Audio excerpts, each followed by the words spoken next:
Bom, pessoal, vamos aqui mais uma vez, né, para uma live da RNC. Depois dessa quarentena, a RNC foi obrigada a tomar alguns rumos diferentes. Aquelas reuniões presenciais a gente não consegue mais fazer. Estamos aí na mídia, na tecnologia, tentando aproximar logo o pessoal, né? Vou me apresentar, para quem ainda não me conhece, meu nome é Eliser, sou diretor da Vecto Contadores, aqui de Brasília, e associado à RNC, com muito orgulho, já há muitos anos, 15 anos mais ou menos, né? E nós somos hoje com uma live para a gente falar hoje sobre os desafios a enfrentar e como perpetuar pós essa pandemia, esse corona, né? Com muito prazer, o nosso convidado hoje para o nosso bate-papo é o Sérvulo Mendonça. O Sérvulo tem um currículo grande e rico pra caramba, né? Então, a gente for falar tudo aqui, Sérvulo, vou ficar meia hora tomando nosso tempo. Mas vou destacar algumas que eu achei interessantes, né? Ele é o CEO e Compliance do Grupo Épicos, com sede no Rio de Janeiro, contabilidade com mais de 22 anos, né, de sucesso. O Sérvulo é professor de pós-graduação, palestrante da área tributária, professor de compliance e contabilidade, membro do Instituto Brasileiro de Compliance, IBC, do Instituto Compliance Rio, ICB, e diretor também do SESCOM do Rio de Janeiro, né? E é coordenador da Direito Contábil da OAB. Eu vou passar a palavra para você, Sérgio, porque eu acho que deve ter mais coisa aí que você queira acrescentar.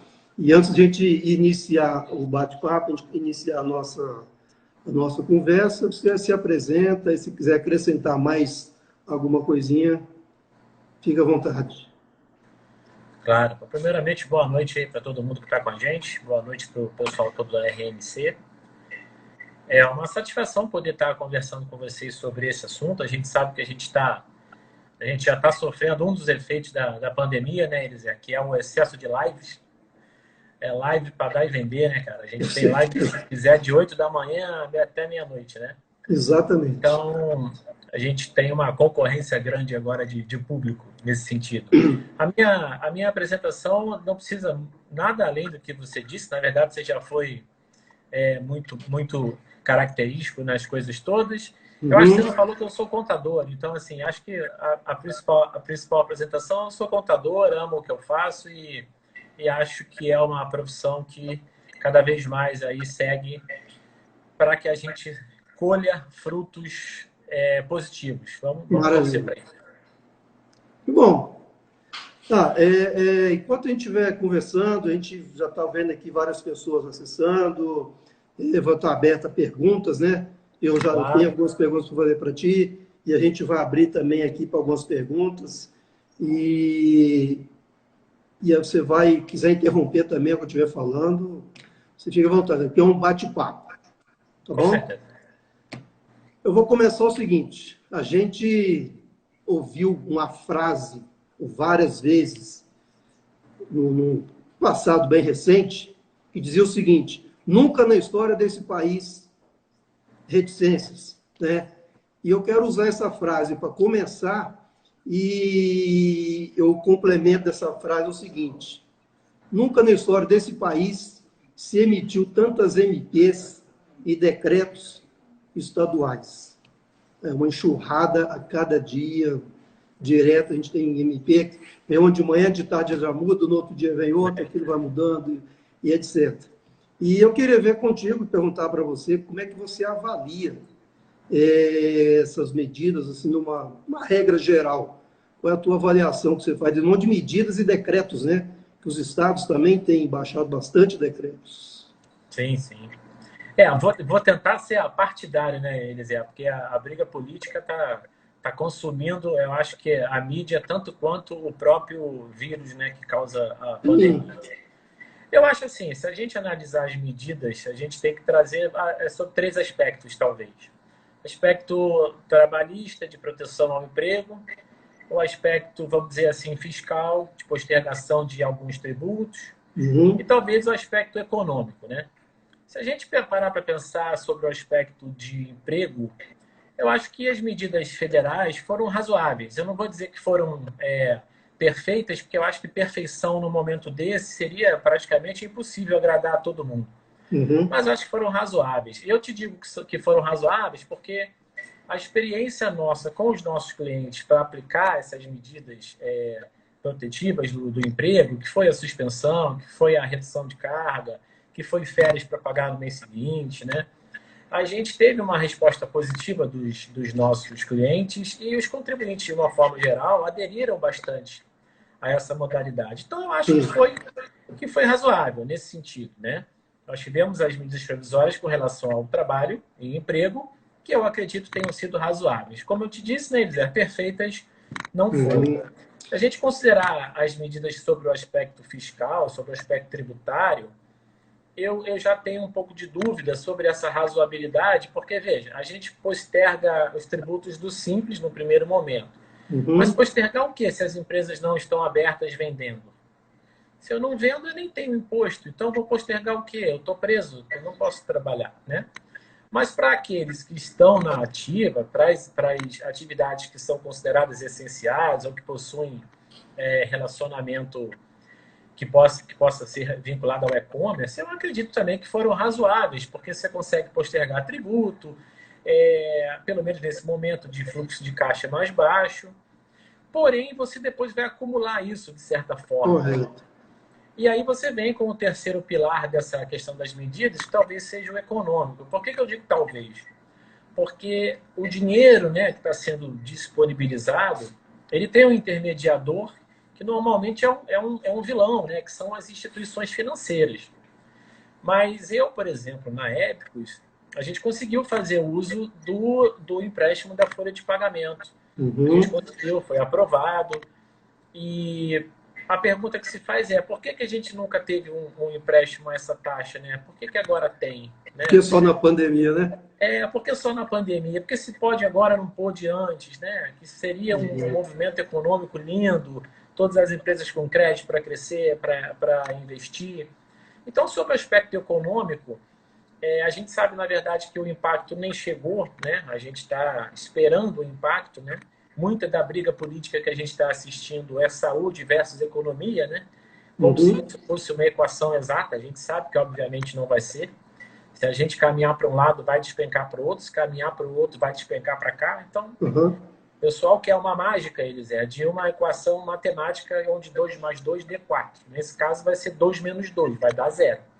Porque a gente vai Não morrer dá sem. -4, né? É. Enfim, então sobre o aspecto, sobre esses três pilares, eu tenho para dizer assim uma opinião, né? O aspecto de emprego e trabalho, eu acho que as medidas foram razoáveis, surtiram efeito, deram muito Uhum. trabalho para nós contadores, a gente sabe disso, né? DP principalmente virando noite. Uhum. O aspecto econômico das medidas, eu acho que ainda vai acontecer com empréstimos mais baratos, essa questão da folha que a gente está se aproveitando. Acredito que Uhum. vão ter novas MPs com alguns outros protocolos, acredito eu, né? Deve haver alguns refis por aí, né? Eu acredito que sim, né? Com certeza. Não sei Uhum. como é que vai se comportar a Receita, por exemplo, para excluir os contribuintes do Simples, né? Se ela vai ser aquele final do ano, manda todo mundo está destituído se não pagar o imposto. Não sei, a gente não sabe como vai ser isso. Exatamente. A gente só espera que seja mais razoável, mas Uhum. isso é uma esperança, né? Então, assim, a gente no momento é esperança para tudo quanto é lado, né? Hoje, por exemplo, né, você sabe, no dia de hoje mesmo, estaria sendo até difícil a gente fazer essa live, que hoje é dia 30 de abril. Né? Então, o que, que nós estaríamos, a maioria estaria fazendo daquela correria do final de tarde numa hora dessa. É Né? verdade. Estaria fazer. Então, a gente acredita realmente que deve vir mais algumas mudanças, mais algumas coisas aí que venham realmente para somar. Você consegue chutar assim num percentual de satisfação dessas MPs? O que representa aí de 0 a 100%? O que você acha que dá para a gente chutar um percentual nisso aí? Eu acho que se a gente analisar a perspectiva, se a gente dividir aí nesse percentual dois extremos, pessoa física e pessoa jurídica, né? Acho que para a pessoa jurídica, As medidas não estão, obviamente, satisfatórias, não atendem a todos, mas elas eu considero razoável. Então, assim, de 0 a 10, a gente considera uma nota razoável 5, 6, 7, né? Passa de ano, mas passa raspando, vamos dizer assim. Seria uns 70% de satisfação, mais ou menos. Na minha opinião, eu acho que sim, uns 70% de satisfação. As medidas para pessoa jurídica. Para pessoa física, e aí a gente entra numa esfera bem mais complexa, né? Porque são autônomos, são profissionais sem renda. A gente teve aí uma medida especificamente, que é o auxílio dos R$ 600, a possibilidade de sacar FGTS, mas para esse tipo de público, para pessoa física, eu acho que a gente não pode chegar a uns 70, né? A gente vai ter que manter uma média de 5, porque muita confusão na Caixa Econômica, muita confusão na Receita, porque a medida em si, ela só permite que algo aconteça, mas esse algo tem que ser operacionalizado por entidades governamentais e por nós contadores. A gente nunca teve tanto em alta como agora, né? Essa é a nossa vez, então, né? Era hora, inclusive, de aumentar os honorários, né? Exato, né? Está vendo o contrário aí, está vendo... Está ao contrário, mas eu vou te dizer também, a gente teve alguns clientes pedindo redução, pedindo não pagamento, mas tudo muito bem negociado, sem... Setorizado, né? Exatamente, bem pensado. Eu te pago depois, ou eu agora não vou conseguir te pagar. Então, a gente não teve, pelo menos em abril, esse impacto. Em maio, a gente não sabe. Tem que esperar, porque abril todo fechado, né? Temos que esperar. Mas o efeito desse furacão aí está vindo ainda em maio. A partir de maio, com certeza. E a tendência é o vento aumentar, né? Então, assim, o vento começou em abril, a gente pegou um abril que as empresas trabalharam até 15 de março, mais ou menos, se eu não me engano. Isso. Então, a gente pegou um abril com metade de março produtivo, mas a gente vai pegar um maio sem produção praticamente nenhuma, fora as empresas que trabalham com as atividades essenciais. Nós temos um cliente, por exemplo, que atua na área hospitalar. O faturamento dele aumentou. Inclusive, ele comprou supermercados, né? Exato. Supermercados atacadistas aumentaram. Exato. Então, não são todas as atividades, né? São as que estão ali. O varejo sofre muito, a prestação de serviço sofre muito, facility sofre muito, né? Empresa de segurança, porque tem o efetivo reduzido. Então, muitas atividades são pegas de surpresa, foram pegas de surpresa. Outras, na verdade, é um Big Brother, né? Opa, vou ganhar mais 1,5 milhão. E vida que segue, né? Então, nessa linha aí, Sérgio, o que você acha assim, que é a maior dificuldade de enfrentar essa crise? O que você acha que é a maior dificuldade para enfrentar isso aí? Então, eu não sei se você vai concordar comigo, mas assim, a nossa maior dificuldade nós não somos um povo, vamos falar um pouco de cultura nossa, né? Nosso aspecto. A gente não é um povo acostumado a grandes tragédias, né? Dessa natureza. A gente é um povo sofrido, né? A gente é um povo politicamente fraco há muito tempo, não é de agora, é agora, antes e antes, né? A gente tem uma estrutura política fragilizada, muita discussão, sempre foi assim. Mas eu acho que o grande desafio é a gente agora tem que se acostumar a trabalhar uma grande tragédia. E a nossa mentalidade, o nosso formato como cultura, como povo, não tem essa formatação. A gente não tem isso na nossa cabeça hoje, Elisé. Não tem. A gente nunca passou um tsunami, nunca passou um furacão, nunca teve um vendaval, nunca teve um terremoto. A gente não sabe o que é estar unido em prol de um objetivo só, que é de reconstrução. Fato é essas coisas todas que estão acontecendo, que são lamentáveis na área política, coisas sendo vendidas 10 vezes mais caro, coisas que muito aproveitadores, né? Muito egoísta, aproveitadores. Eu acho que muito disso é a própria falta de entendimento do que acontece. Porque eu entendo assim, o grande trauma dessa pandemia, então o grande desafio, eu não sei se você lembra disso, da época da faculdade, isso é meio id, ego e superego, lembra disso? Sim. De Freud, né? Porque a gente tem a mania de limitar o nosso raciocínio em duas esferas. A gente trabalha o médio cristão e o extremistão, lembra disso? Sim, sim. O médio cristão é aquela linha de raciocínio que a gente tem da nossa experiência. Então, as coisas que acontecem, o nosso subconsciente pega toda a experiência vivida, trabalha ela e fala, não, aconteceu isso, você vai agir dessa forma.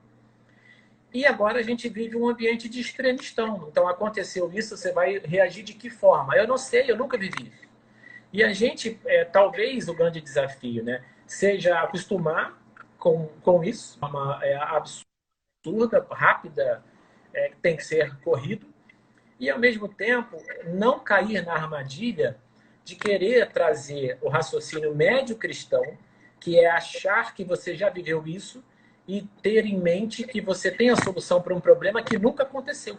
Nunca aconteceu. Você nunca teve um fluxo de caixa parado 45 dias, talvez 60, 90. Você nunca teve...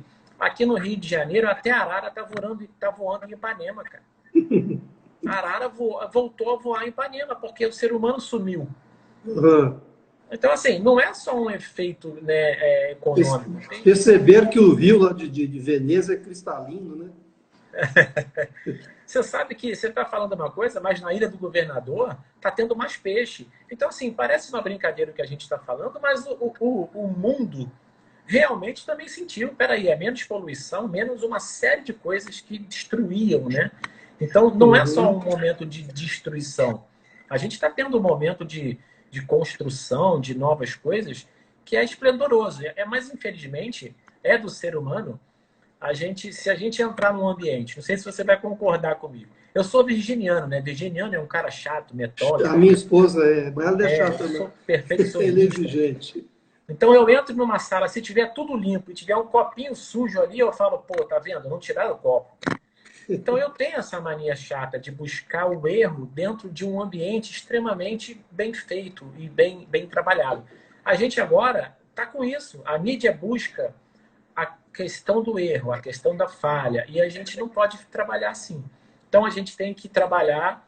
Então o desafio, né, respondendo a tua pergunta, é a gente entender que é um ambiente que não estamos acostumados, porque nunca ocorreu, e tentar não decidir as coisas como o médio cristão manda, e sim atuar com o extremistão. O extremistão é aquele estado de alerta que você se prepara muito mais, porque é uma coisa que você nunca viveu. É como se você fosse esquiar pela primeira vez. Você vai lá, bota e fala assim, não, vou descer esse monte aqui que vai dar tudo certo. Você não faz isso, meu amigo. E se você fizer, vai fazer uma vez só. Com certeza. Até essa coisa que você falou, né, dos rios mais limpos, da Baía de Guanabara e tal, por que não manter assim? Por que não conservar dessa maneira? Né? E isso, inclusive, reflete uma coisa, um comentário que você fez mais no começo, quando você falou dos bancos com a taxa de juro do 3,7 ao ano, 3,8 ao ano para folha de pagamento. Por que não manter dessa forma? Né? Será que os bancos não estão ganhando com 3,7, 3,8 ao ano? Né? Por que não manter? Por que não fortalecer as empresas e manter isso daí, não 60%, 70% ao ano? Aquela questão, a coisa de querer só ganhar. O engraçado com esse ponto que você comentou das instituições financeiras é que elas não reduzem esses empréstimos naturalmente, né? Então a gente vive um ambiente de juros altos, empréstimos altos, financiamentos altos. Mas elas doam 1 milhão, 1,5 milhão, 3 milhões para o combate à Covid. Então, assim, né? Ela fatalmente ela demonstra para a sociedade que tem reserva e que essa reserva é, obviamente, movimentada pelo excesso de juros, né? Então, assim, isso aí tinha que ser regulado por outro tipo de plataforma, né? Mas o nosso ambiente de juros é alto, né? Infelizmente. Ainda vamos aprender, né? Ainda tem muito que aprender. Ainda vamos aprender. Eu espero que sim. Você, agora eu te perguntar o seguinte, dessa ambiente tão hostil, tão escasso, o que você sugere, assim, de um planejamento dessas novas ações que a gente tem que fazer? O que a gente pode... Como fazer, né? Nesse ambiente que a gente está vivendo agora, que, como a gente falou, nunca passamos por isso, nunca imaginávamos passar por isso. Eu acho assim, isso vincula um pouquinho com o que a gente falou agora antes, que é o ambiente do novo, né? Eu não sei se você conhece a lógica do cisne negro, lá de Nassim Taleb, né? É um livro extremamente grande, são 500 e poucas páginas, mas esse novo, o cisne negro é uma ideologia que a gente pode trazer, é um conto que a gente pode trazer para tentar fazer essa correlação com essa pergunta que você fez. Porque não existia cisne negro até alguém visitar a Austrália e descobrir que os cisnes não eram só brancos. Uhum. E agora também há cisne negro. Então, como é que a gente vai trabalhar num ambiente agora que a gente sabe que é escasso, que a gente sabe que é hostil, pensando em planejamento e soluções tradicionais? Como? Porque o tradicional talvez não sirva. Então, vinculando essa pergunta com a anterior, né, qual é o grande desafio? É talvez entender que o tradicional vai sofrer um impacto tão grande, tão complexo, que muita gente vai ter dificuldade de permanecer com o planejamento. A gente ainda escutava, você provavelmente tem clientes que ainda fazem planejamento de 5 anos. Outros que fazem de 10 anos. Eu vejo aquilo, eu fico, meu amigo, você é um cara com muita fé. Porque você achar que em 5 anos nada vai mudar, você achar que em 10 anos você tem condição de planejar alguma coisa. E a gente tem um modelo de planejamento que cresceu muito, que foi o OKR, né, que as pessoas chamam de OKR, né, já está aportuguesado. O OKR trabalha ciclo de 3 meses, quando muito de mês. Então, assim, eu acho que esse é um momento. Os planejamentos vão ter que ser de curto prazo. Então, eu olho daqui a 3 meses, do segundo para o terceiro mês, eu já planejo mais 3 meses e vivo 3 em 3 meses, 4 em 4 meses. Porque a gente achar que, eu vou fazer um planejamento hoje, que daqui a um ano eu vou ter 150 mil de caixa, vou ter 300 mil de caixa. Se alguém conseguir, rapaz, eu vou dizer que o cara realmente é bom. Ou ele tem mais fé do que eu, pode ser que tenha mais fé. Chamar ele para ser sócio, né? Exatamente. Uhum. Pois é, e nessa mesma linha assim, né, do planejamento, que tem que planejar tudo agora, né? Na sua opinião, você acha que as empresas contábeis elas vão se preocupar mais com nichos de empresa, trabalhar com determinado segmento, planejar a sua empresa para aquele segmento, para aquele nicho específico? Aqui em Brasília a gente tem algumas não é facilidade. A gente tem alguns casos, por exemplo, nós podemos fazer na área, por exemplo, de ONGs, de entidades, terceiro setor, a gente tem muito. Então, a Vecto mesmo, a gente escolheu um pouco mais para essa área aí. Você acha que vai haver uma mudança de pensamento a partir desses novos planejamentos? Eu acho assim, eu nunca fui muito adepto do nicho, tá? Isso, a gente, claro, a gente traz opiniões aqui, né, Elisé? A gente não está certo nem errado, a gente só está conversando. Eu nunca fui adepto de ter nicho por atividade. Eu gosto de trabalhar o nicho por especificidade de cliente. O que eu chamo de especificidade de cliente? O cliente que usa contabilidade. Ele usa contabilidade por necessidade, por obrigação ou por gestão. Por gestão, a gente sabe que são poucos. São poucos empresários e empreendedores que querem a contabilidade como gestão, mas existem, né? Por necessidade, já são muitos. São clientes que trabalham com licitação, que precisa de balanço para apresentar. São clientes que vira e mexe renovam empréstimos e precisa apresentar a posição para banco. São clientes que trabalham linhas de financiamento de máquinas, que precisam apresentar demonstrações contábeis. Esse, então, é um nicho que a gente tem que buscar a informação contábil de forma evidenciada. Se a gente caminhar para esse nicho, onde o dado contábil possui valor, seja ele por qual tripé que a gente comentou aqui, se por gestão, se por necessidade ou obrigatoriedade, e a obrigatoriedade quem são? Empresas que são auditadas, empresas que têm investimento de empresas fora do país, que têm que entregar os números. Normalmente, essas empresas dão valor à contabilidade, quer seja o motivo, o que importa é que elas dão valor. Então, acho que essa linha do nicho, acho que vai caminhar para isso, para aquelas empresas que dão valor ao dado contábil, né? Porque é bem complexo hoje, Elisé, você imaginar aquele colega nosso que pode ter, por exemplo, focado em varejo, o pequeno varejo. Não, eu só quero fazer o pequeno varejo ou empresa de serviço. Esse é um cara que hoje pode estar sofrendo um, um baque um pouco maior, porque o pequeno varejo, com certeza, não tem um capital de giro razoável para sobreviver 2, 3 meses. Uhum. E a empresa de serviço, a primeira coisa que ela vai fazer é o seguinte: quer ver? Uma empresa, eu tenho colegas aqui no Rio que trabalham só com representação comercial. Representação comercial, se ele não tem quem representar, ele não ganha nada. É zero. Então, como o cara vai pagar o teu honorário? Então, a escolha de nichos eu sempre achei arriscado, Elisera. Eu sempre achei e nunca concordei o nicho por atividade. A gente sabe que... Porque o pessoal trouxe uma lógica do médico. Ah, mas o médico se especializa. Você tem anestesista, você tem cardiologista, Não você dá para tem... comparar, né? Mas é uma Não dá pra lógica... comparar. Pô, pelo amor de Deus, o cara que traz uma analogia dessa, eu não sei onde que ele... o que ele sonhou, mas não tem nada a ver uma coisa com a outra, né? Até porque o corpo humano necessita de especificidade, cada um tem que atacar. Mas ainda assim tem o clínico geral, não tem? Tem. Tem o clínico geral, né? Eu tenho uma pergunta do Rogério aqui. O Rogério é o presidente da rede, a gente tem que, mesmo atrasada a pergunta dele, a gente tem que fazer, porque senão ele vai me destituir do cargo de diretor comercial da rede. Tá?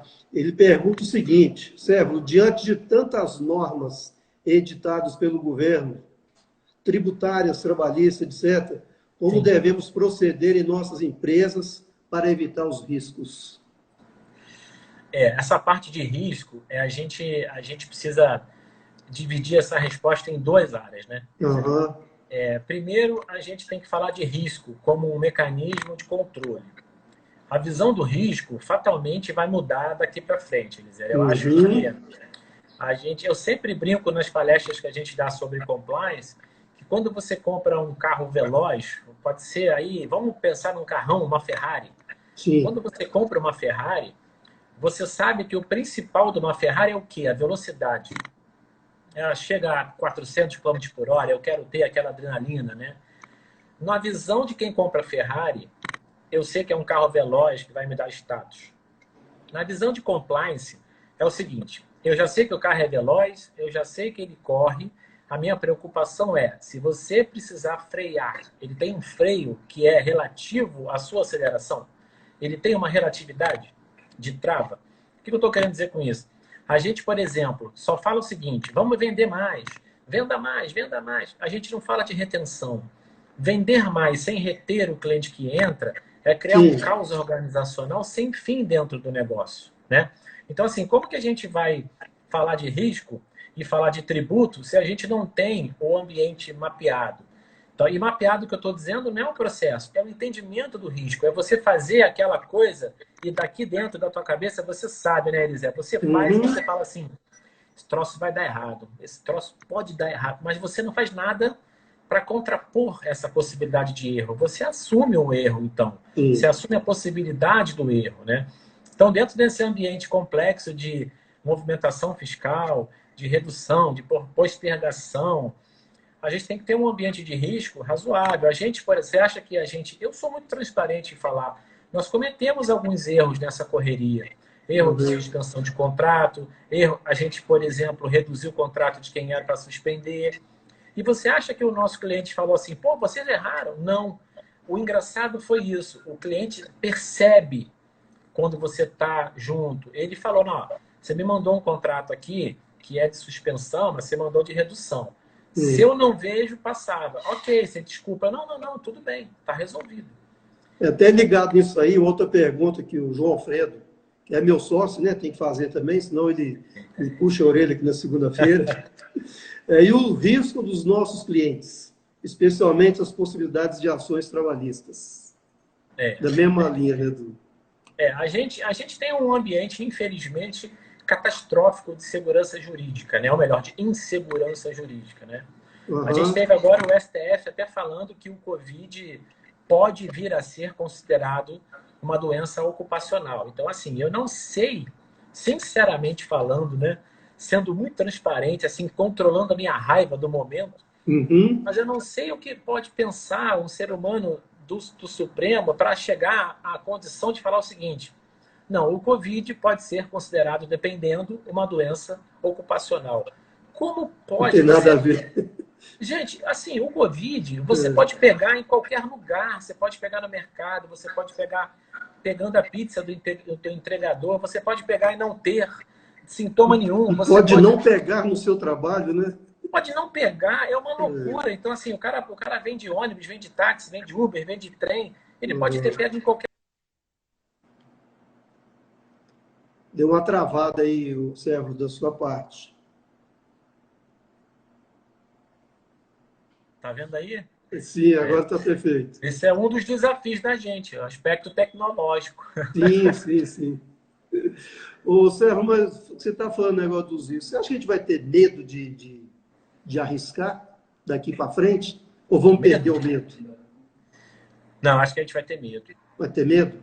Eu acho que não é medo, eu acho que a gente vai pensar um pouco mais nas possíveis consequências das coisas que a gente pode fazer, né? Uhum. Mas ao mesmo tempo, a gente vai perceber que essa nova realidade exige mais risco. Então, ao Sim. mesmo tempo, porque o risco, uma visão errada que a gente tem do risco, do controle de risco, eles eram que é que ele veio para proibir alguma prática ou algum planejamento ou algum objetivo da empresa. Uhum. A gestão de risco, né, a gente chama de risk assessment dentro de compliance, a visão, o fundamento principal dela não é proibir nada, é mitigar o risco. Então, assim, Uhum. as coisas acontecem, as coisas possuem riscos que são de leve a moderado a um risco alto, e a visão do gestor de risco, do gerenciamento de risco, é Uhum. mitigar, é evitar, transferir ou aceitar. Então, o papel do risco é avaliar a situação, não é dizer faça ou não faça, é avaliar a situação e dizer, ó, se a Sim. gente caminhar para a esquerda, o risco é esse, se a gente caminhar para a direita, o risco é esse. Por exemplo, pode ter riscos que são bons, você espera ganhar 1 milhão no negócio, mas você Uhum. pode ter um risco de ganhar só 100 mil. Ainda assim, você ganha. Mas Sim. existem outros negócios que você tem um risco de ganhar 10 milhões ou de perder 20. Aí você tem que ver se você avança ou não. Né? Vai dar Aí coragem, depende, né? aí depende do apetite de cada um. Né? É. Tem outra pergunta de um colega aqui, que é o Antônio Cruz. Na opinião de vocês, na sua opinião, como podemos mitigar e pensarmos respostas aos riscos de mercado, positivo e negativo, diante do cenário econômico, político e pandêmico que vivemos? Rapaz, se eu tivesse essa resposta, aí eu ia usar aquele terno de 1 milhão de Manda, dólares. manda ela no privado para mim. O que eu acho que a gente tem que fazer, bicho, é ter bastante calma Uhum. e tomar ações na medida certa. Né? Eu sei que eu não respondi, mas o ambiente político a gente não sabe de nada do que vai acontecer. É totalmente obscuro. A gente não tem a Sim. menor noção do que pode acontecer. Se o Bolsonaro fica, se o Bolsonaro sai, se o Moro vem, se o Moro vai, se o... A gente não sabe o que está acontecendo. O Moro já foi, Uhum. né? A gente Já diz, foi. será que o Moro volta? Não sei, estão dizendo que sim, né? Assim, o lado da pandemia, eu sei que eu acredito que vai mexer. Vai mexer com o nosso ambiente futuro, sim. A Sim. gente, a gente vai estar um pouco mais travado no abraço, no beijo, esse nosso calor humano, eu creio, não estou dizendo que será assim, mas que vai diminuir um pouco. Eu acho Uhum. que sim, né? Alguém que vai tossir daqui para frente, você vai sempre olhar de banda. O cara tá tossindo, será que esse cara. Será que é o Covid-25, o Covid-30, né? Porque esse vírus também, a Uhum. cada hora tá de um jeito, né? Agora, o aspecto político, sinceramente, Elisé, é esperar para ver, né? A gente está falando muito do lado federal, Sim. que é o que está muito na mídia. Mas a gente vive um caos aqui, pelo menos no Rio de Janeiro, por exemplo. Rio de Janeiro é um caos, né? Já está um caos há muito tempo. Eu acho que a gente é o único estado que tem um monte de governador preso, não tem outro, né? Uhum. Então, assim, a gente já vive um caos político aqui há algum tempo, né? O que nos traz um pouco de conhecimento de causa, né? Para É, trabalhar nessa confusão toda. tá certo. Mas essa resposta, infelizmente, eu não tenho, cara. Tá certo. Quem não é cristão vai virar. Vai, né? Nem Vai. que seja na marra, né? É, Você até falou aí do futuro, né? E o colega meu, João, falou que o comportamento das pessoas vão mudar com certeza. A gente acredita realmente vai mudar esse comportamento, né? E já pensando nisso, Marcelo, do futuro, de comportamentos, etc., queria que você dissesse assim, como é que vai ficar, qual a sua opinião. A gente, de uma hora para outra, a gente teve que mudar a nossa forma de trabalho, nossa forma de agir. Aquilo que você falou, o abraço deixou de existir, agora é um abraço virtual, né? Um abraço de longe. E muita coisa a gente teve que mudar de uma hora para outra, sem, às vezes sem programar, sem tempo de treinar, sem tempo de correr atrás de parte de tecnologia, né? E o exemplo disso é o home office, né? As reuniões virtuais, como essa que a gente está fazendo, a sim. descentralização, o menos manuseio de papel, que a gente está hoje quase que forçando o cliente, ao invés de entregar documento. Tem muitos colegas nossos que já fazem isso, né? E tem muitos clientes meus que já fazem isso, não manda papel, só mandava escaneado. Mas hoje a gente está tentando chegar no 100% disso. 100% de papel, de documento escaneado, descentralização do serviço, reunião, home office. Na sua opinião, você acha que isso veio para ficar? Isso é temporário? Logo, logo passou a pandemia, passou a quarentena, isso vai voltar ao que é, não é a normalidade, voltar ao que era antes. Eu acredito assim, isso a gente tem que buscar aquele estudo da, da University College de Londres, se eu não me engano, que fala do Uhum. hábito. Lembra daquela história do hábito? Esse estudo, se eu não me engano, é da Jane Wardle. Perdão, eu lembro do poema e não lembro do É. poeta. Desculpa. Mas se a gente considerar que nós já estamos aí há 45 dias numa nova rotina, nós já estamos a isso, né? 45 dias. Isso, mais ou menos isso. O estudo, perdão, o estudo da Universidade College disse que o hábito se transforma a partir de 66 dias. Então, assim, se a gente mantém essa pegada de crise pelo estudo, né? Então, vamos pegar um lado científico para a gente não ficar conjecturando. Cientificamente é comprovado que se a gente passar essa crise com mais de 66 dias em home office, em conferência virtual, com mais descentralização, a gente tende a manter boa parte dessa linha de raciocínio Uhum. como nova, como atual e deu certo, vamos continuar. Se a gente tiver uma quebra disso com menos de 66 dias, conforme diz a análise científica deles, Uhum. a gente tende a ficar num ambiente misto. Tem gente que vai gostar, mas tem gente que rapidamente vai voltar ao que era antes. Vamos conversar, vamos tomar um chopp, porque eu quero te ver, eu quero conversar contigo e levar o papel na mão. Mas a gente, então, preenche essa lacuna dizendo sobre o estudo científico. Se a gente passar dos 66 dias que o estudo diz, a tendência é que esses hábitos se perpetuem. Claro que não 100% como está hoje, mas boa parte vai ficar. Se a gente tiver uma interrupção antes de 66 dias, acho que a gente vai ter que trabalhar num ambiente misto aí. Eu acho que acabar não acaba não, Elisa. Tá, pois é, isso que eu ia te perguntar. Passou os 66 dias, habituamos, achamos aquilo ali normal, estamos trabalhando e etc. E aquele camarada falou, eu quero voltar à minha rotina antiga, quero voltar ao que eu era antes. Isso. Não quero ninguém de home office, eu quero estar trabalhando aqui, eu quero levar, buscar documento. Isso. Você acha que esse vai perder Acho. com esse retorno à Acho. atividade? Eu acho. Eu acho que aí vai depender um pouquinho também da cultura, né? A Uhum, empresa tem cultura adocrática, né? Se a gente falar de cultura, tem a cultura adocrática, a cultura inovativa. Se você tem a cultura inovativa ou adocrática dentro da tua empresa, você já está acostumado a mudanças. E isso veio para ficar.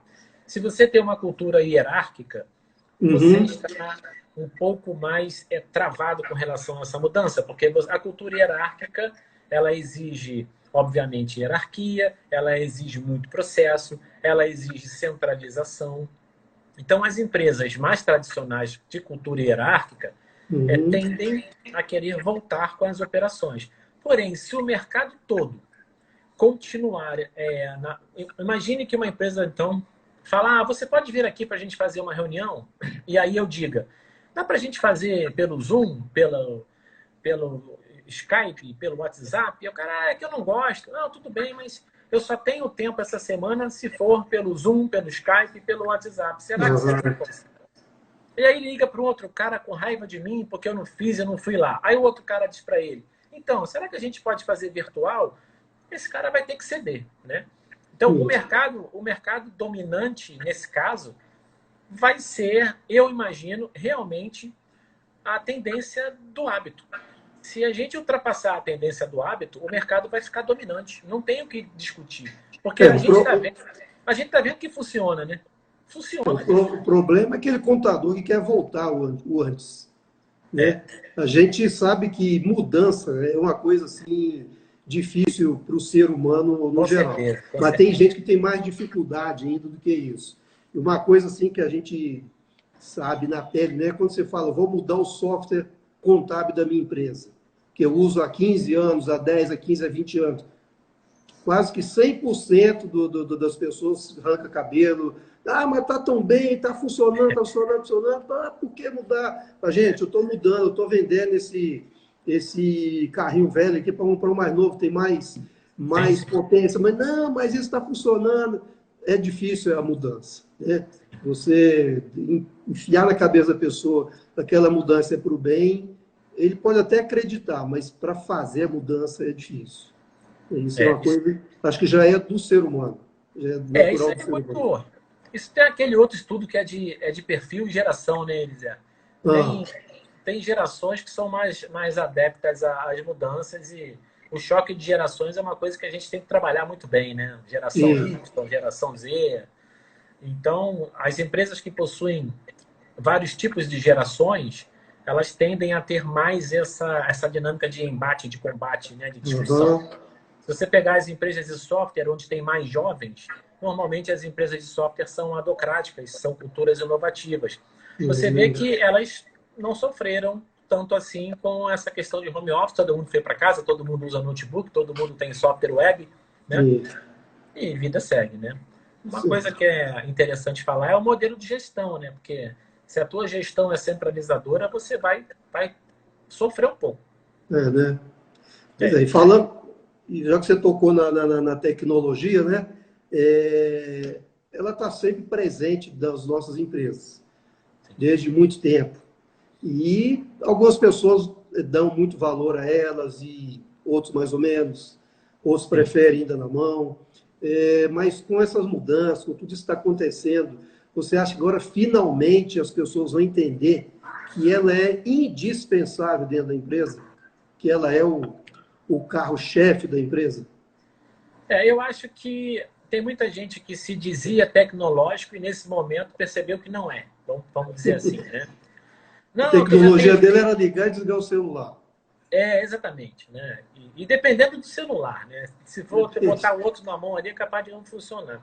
Eu acho que tinha muita gente assim, nesse nível de falar que a minha tecnologia é boa, mas quando você sofre esse tipo de ruptura, que você tem que ir para home office, você começa a ver que o teu servidor local vai fazer com que você tenha um uso com mais risco da tua segurança, que você vai ter que usar uma plataforma de entrada no teu servidor que seja menos segura.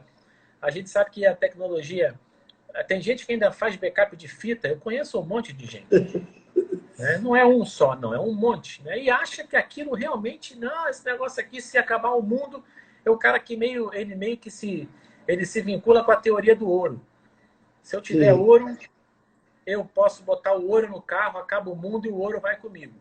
A fita vai também, mas se você levar a fita, você tem que ter um equipamento exatamente igual ao seu para colocar a fita, né? Uma coisa que a gente tem que deixar muito claro, eles eram assim, quando a gente fala de segurança de dados, o nome está errado. Eu conheço um rapaz que... O nosso consultor de TI é um cara muito bom na tecnologia, muito bom. E ele fala, não existe segurança de dados, a gente tem que falar de segurança de informações.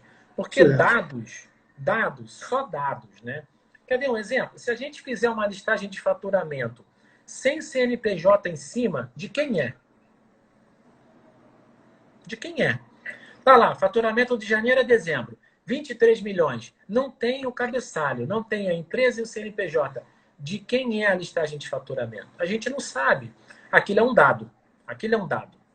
Se você colocar o nome da empresa e o CNPJ, aquilo é uma informação. Então, a gente tem que desmistificar essa questão de minha segurança de dados. Dados em si não servem para nada. Se a gente não trabalhar a tecnologia para que ela tenha segurança de informações, a gente vai sofrer. Né? Então, respondendo a ti, eu acho sim, a tecnologia é uma das áreas que vai crescer exponencialmente. A gente tem a própria LGPD, que ia entrar em agosto, foi postergada para maio de 2021, Lei Geral de Proteção de Dados, que traz a figura do DPO, né, que é o Data Protection Officer, que é um cara novo, que vai normalmente ser vinculado à área de TI. Eu espero que sim, embora a gente esteja assistindo advogado, contador, administrador, economista, dizendo que é DPO. Para mim, DPO é uma nova função vinculada à área de TI. A gente não tem que entrar nisso, né? Até porque a gente não vai assumir o risco disso. Você, como contador, assumir que você vai controlar os dados e as informações, eu acho meio complexo. Isso tem que ficar com alguém de tecnologia, né? Com o seu software, com o seu servidor, seja ele qual for. Mas sim, veio para ficar, mas caiu muita gente por terra aí, viu, Elisé? Né? Ô, Sérgio, agora mudando só um pouquinho assim, saindo dessa área, falando um pouco mais do relacionamento da gente e tal, existem muitos grupos de profissionais, né, que reúnem da parte contábil, de empresas de contabilidade, de vários segmentos, né? A gente tem o exemplo, a RNC, o G Brasil, que são grupos fortes que reúnem grandes empresas, grandes profissionais.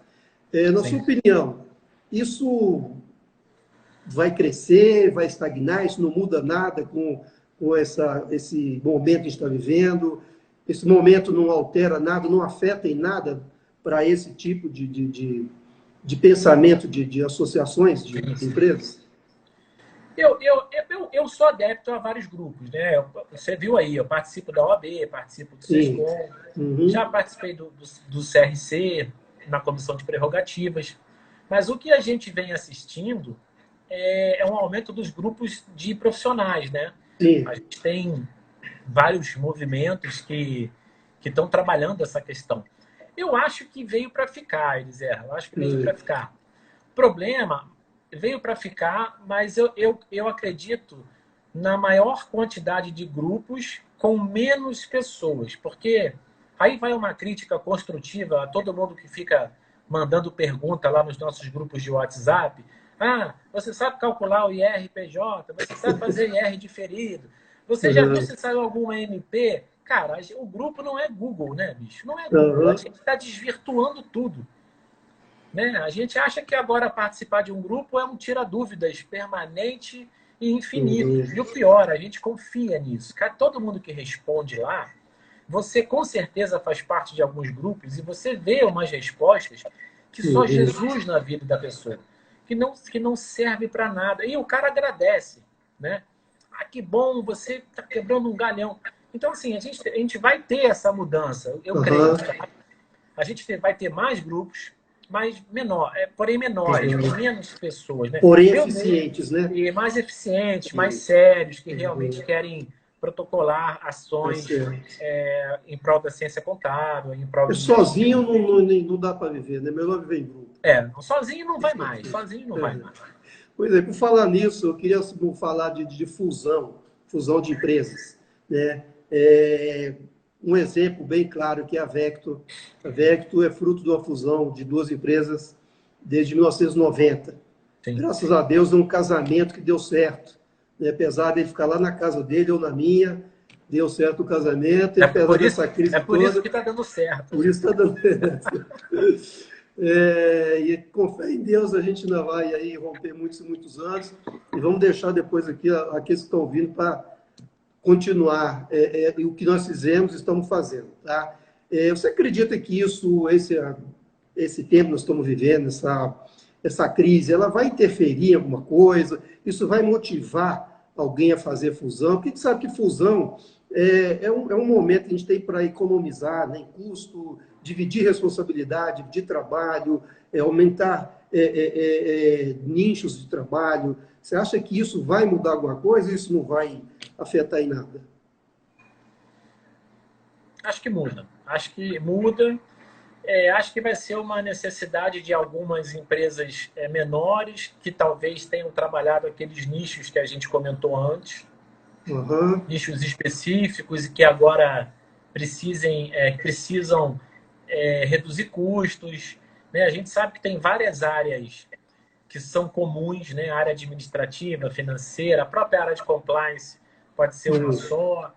A área contábil pode ser um gestor só, depende da quantidade de clientes, enfim. A fusão traz muitas coisas boas. Eu participei de uma fusão que durou pouco tempo, depois a gente teve que fazer uma cisão, mas o motivo foi cultura, né? A gente fez uma fusão, o meu conhecimento sobre cultura naquela ocasião não era como o de hoje. Talvez a gente tenha feito uma fusão com uma cultura diferente. E aí você tem muita discussão, muita ruptura de conceitos, acaba que a coisa não anda. Só que a gente tem que dividir isso, Elisele, em dois tópicos, né? Tem a fusão efetiva, que aí as empresas realmente se juntam em contrato social, e tem a fusão comercial só. Sim. A fusão comercial é aquela que a gente mais está vendo aí, na verdade, né? Eu me junto com você, a gente vai para o mesmo local, coloca as duas logos, somos um só, mas você divide tudo, soma tudo e divide tudo. Isso. Soma tudo, divide tudo, mas o teu CNPJ é o teu, o meu é o meu. Né? Eu não sei à frente, a longo prazo, se a gente vai ter alguma ação do fisco considerando isso grupo econômico. Eu não sei. Pode ser. Uma vez que as decisões são tomadas em partilha, em comum acordo, e que efetivamente duas empresas são controladas com a influência de ambos, isso é um dos conceitos de grupo econômico. Né? Se as decisões são únicas, é conceito de grupo econômico. Se a estrutura é uma só, patrimonialmente falando, é conceito de grupo econômico. Então, eu não sei se essas fusões comerciais, daqui a algum tempo, vão ter alguma surpresa por parte da Receita. Eu acho que pode ter. Não sei se vai ter, mas pode ter. Tem elementos para que isso ocorra, né? Que a gente, como todo bom brasileiro, a gente faz a fusão, mas não é uma fusão, é uma junção. Ô Sérgio, o nosso tempo já está, parece que passou rápido demais, né? Eu tenho só mais agora para a gente fechar, uma coisa bem rapidinha. Você acha que a classe contábil vai sair fortalecida? Você falou no começo já isso daí, né? A questão de a gente, era o momento, eu até falei que era o momento de aumentar o honorário, mas está acontecendo o contrário. Mas você acha que ela vai sair fortalecida? Porque a gente nunca teve um reconhecimento completo mesmo no mercado, como alguns outros segmentos, como algumas outras classes. Você acha que a gente sai mais fortalecido agora, realmente? Acho que sim, acho que sim. Acho que muito vem se falando que a contabilidade é só burocrática, que ela tem que ser gerencial. Acho que esse momento todo, Elisir, demonstra para a gente que o caro não vive sem o barato. Então, assim, por mais que a gente queira ser consultivo, por mais que a gente queira atuar na gestão, a gente não pode abrir mão da nossa metodologia simples, de fazer uma boa folha de pagamento, calcular um bom tributo, um tributo corretamente, enviar as obrigações acessórias de forma coerente, né? Tem muita gente falando para você mudar o nível da tua empresa para um outro patamar. Só que a gente esquece que mecanismos complexos invariavelmente são feitos de mecanismos simples que já funcionavam. Então, assim, se você já fazia tudo que é simples bem feito, você vai fazer o complexo bem feito. Se você patinava no simples, você vai patinar no complexo. A nossa profissão já é reconhecida, mas muito vai de você, né? Como você se coloca, como você se atua na tua profissão. Eu tenho uma visão que a gente não pode abaixar a cabeça, mas a gente também não pode levantar a cabeça, né? Então, assim, é olho no olho, fala o que tem que ser dito. Se você vai ofender alguém por falar a verdade, eu prefiro que a pessoa saia ofendida. Infelizmente, eu sou virginiano, isso é uma maldição, né, cara? Eu tenho uma virginiana dentro de casa, minha esposa. Eu acho que a verdade está acima de todas as coisas, independente de tudo, né? Saímos fortalecidos, saímos mais fortes, mais unidos, mas não saímos sem dores, não saímos sem machucados. Saímos machucados, doentes, mas é o que a gente precisava para chacoalhar isso e também parar de ouvir muita ladainha, né, Elisé? A gente está ouvindo muita coisa sem lógica nenhuma. Está na hora de parar um pouco com isso, focar no que é efetivo, foca no seu cliente, foca na retenção. Você, antes de vender, precisa reter. Se você não retém, você não cresce a longo prazo. E para com essa bobagem de achar que crescimento é daqui a 6 meses, é daqui a 10 anos. Não adianta que menos que isso. Amigo, eu te agradeço de coração. Foi muito bom, foi excelente. Espero em breve podermos fazer uma dessa, mas ao vivo. Né? No congresso a gente vai ter da rede, da RNC. Já está convidado e a gente espera que Deus permita que a gente possa fazer isso ao vivo, em cores, para todo mundo participar junto. Maravilha. Eu que agradeço. Foi bom demais e muito bom falar contigo. E agradeço a todos que participaram também, e isso enriquece muito a nossa classe. Bom? Um abraço, viu?